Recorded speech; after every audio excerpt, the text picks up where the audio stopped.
Hello. So today's lesson I'm going to talk about the seasons and planetary motion. And we're going to talk about why we have seasons, why it's hot in the summer and why it's cold in the winter. And I'm also going to shed some light on that misconception that many people think that it's hot in the summertime where we are because the Earth is closer to the sun, and it's colder in the wintertime because the Earth is further away.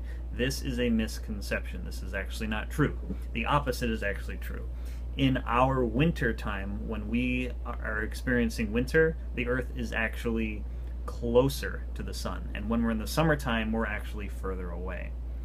So let's get started. So yes, seasons and planetary motion. So this is the Earth, and it goes around the sun in a counterclockwise pattern.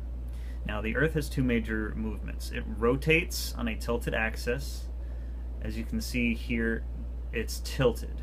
These two little red marks are the axis that it is rotating on.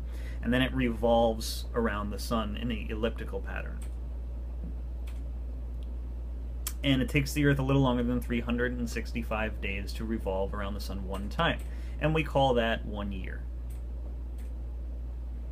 So the path that the Earth takes as it goes around the sun is called its orbit. And just like how our moon goes around the Earth, the moon has an orbit going around our Earth as well. Every planet in our solar system has an orbit around the sun. It's the pattern that it travels around the sun in that elliptical pattern.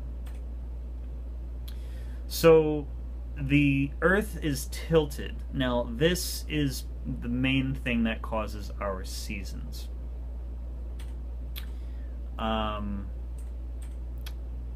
So here we are, yes. So these arrows that are going towards the Earth here, these represent the sun's rays, or the warmth, or the energy from the sun. So as you can see here, the northern hemisphere right up here is tilted away from the sun. Okay, so during our winter time, we're tilted away from the sun, so the sun's rays are hitting the Earth at more of an angle. Our days are also shorter, so we're not getting a lot of sunlight. So we're not getting very concentrated hits of light from the sun, and our days are also very short. So temperatures usually get much colder in the winter. And in the southern hemisphere, it's summer, because they are pointed towards the sun. But we'll get towards that when the northern hemisphere is in the summertime.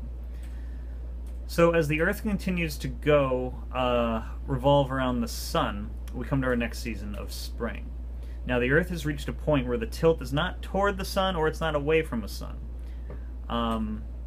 However, the temperature gradually increases in the northern hemisphere where we live because we have an increase in day length.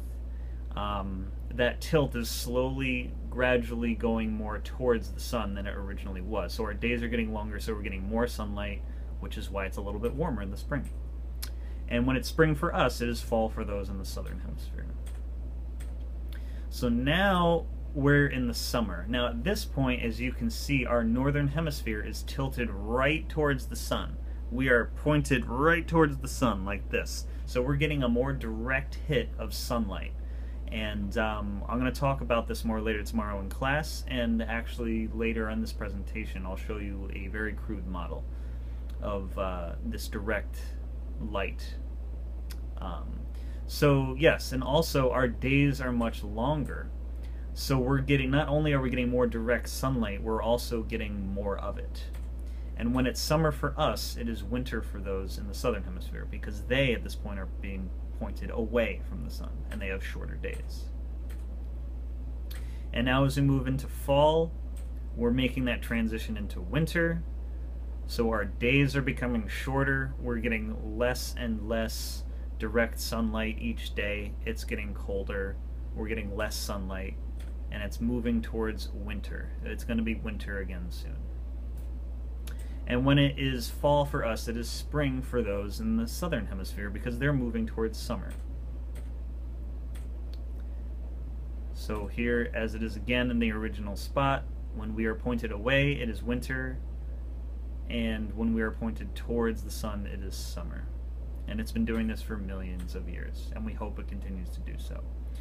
Thank you for watching. I'll see you tomorrow in class. Okay, so as I said in the previous slide, I just wanted to quickly show you a little drawing of how the sun's rays are hitting our planet in the winter versus the summer. So on the right-hand side here, we have the sun's rays hitting our planet in the wintertime. And they hit our planet at an angle because our planet is tilted away from the sun at this point in its revolution around the sun.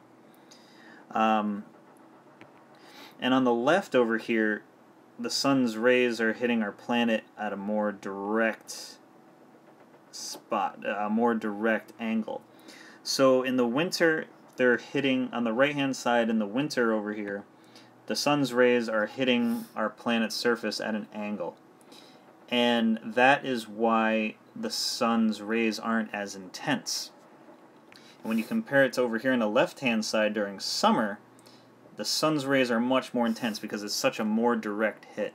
And in the summertime, we're getting a direct hit of sunlight for longer periods of time. Remember how the days are longer. When you compare it to the right-hand side here over on the winter, the sun's rays are hitting us at an angle, so it's not as intense, and the days are also shorter, so we're not getting that as much sunlight during the day. So we're going to talk about this more tomorrow. Thank you for watching.